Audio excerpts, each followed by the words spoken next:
Hey everyone, welcome back to my channel, Performance Nutrition. I'm back this week after a couple of weeks off. As for those that may not know, we here in Melbourne, Victoria have been going through a second lockdown and I just didn't have the energy to release another video and my self-care took priority. But thank you for sticking by me and I've really hoped you've gone back and watched some of my previous videos. So over the past few months, I've had some really big changes in my life. I've quit my secure job. I moved to a new state, as you can see behind me. I've had some personal challenges and we here have been thrust back into lockdown 2.0. So it's fair to say things have been challenging and I've had a lot on my plate. But I know that many of you living in Victoria are also feeling very isolated and a mix of emotions. Some of you may be feeling a bit of anger, a bit of frustration, some sadness, and a sense of no control, and maybe a bit of anxiety and depression. But you're not alone. I've suffered all of these at various time points and much more. So this week's video, I want to share with you what I've been doing to help me survive lockdown 2.0 and its challenges. And I really hope that it helps you to get through it as well. And make sure you do leave some comments below and reach out if you are struggling. Reach out to a family member or a friend or another loved one. But let's jump into it.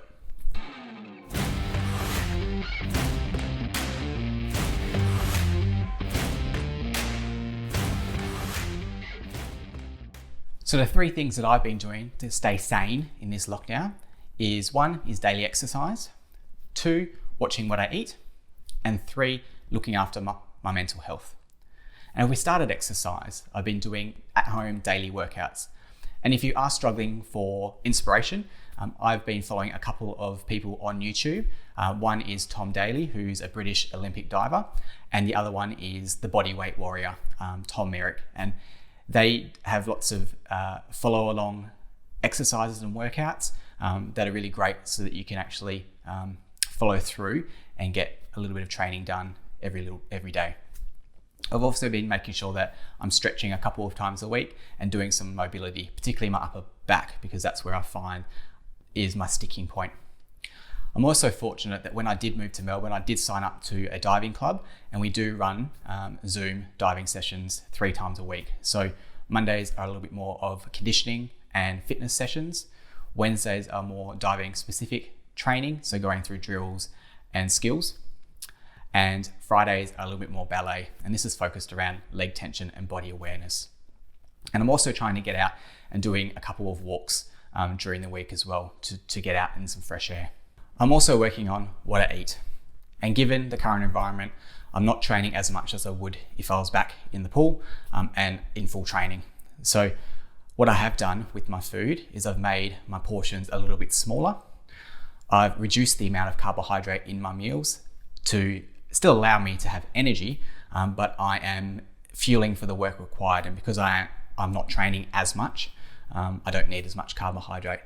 I'm always making sure that I'm getting adequate protein, and that's spread over my main meals and maybe one snack over the day. And this is more so to help with maintaining some muscle mass and some definition, so that when I do get back on the boards, I'm not as deconditioned. And a big focus of our meals has always been lots and lots of colourful vegetables. So making sure that you are choosing 3 different colours of veggies in your meals will make sure you get a wide variety of nutrients to help with that recovery process, but also with good nutrition. My third thing, what I've been doing is focusing on self-care, so mental health. And I'm finding that when negative thoughts come into my head, I tend to write that down in a journal. And it really does help me take out all that negative thoughts and put it to paper. And I'm finding that this is really helping.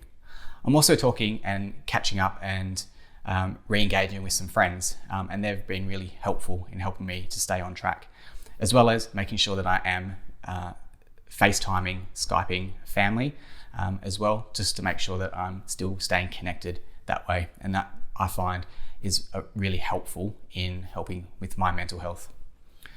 And I know the last couple of weeks, I may have been a little bit quiet on social media, and that's because I've logged out of social media, because it's really frustrating when you're seeing lots of friends and family in other states getting back to some kind of normal, but we're still here in lockdown and we've regressed back. And I'm finding that actually takes a bigger toll. And since doing that, it's actually helped quite a lot. So thank you all for listening. And I really do hope that some of what I'm doing to keep active and stay healthy, both physically and mentally, will help you too. And if you are struggling, make sure you do reach out to a friend or family, or if you're not comfortable to do that, reach out to organisations such as Lifeline, Beyond Blue, and the Black Dog Institute. And we need to also remember that it is okay to not be okay, and it is okay to ask for help. I'll make sure that I leave links to some of these great mental health organisations and resources in the description box below. So make sure you do check that out. But that's it for me for now. I do look forward to seeing you again in the next video. Fonda out.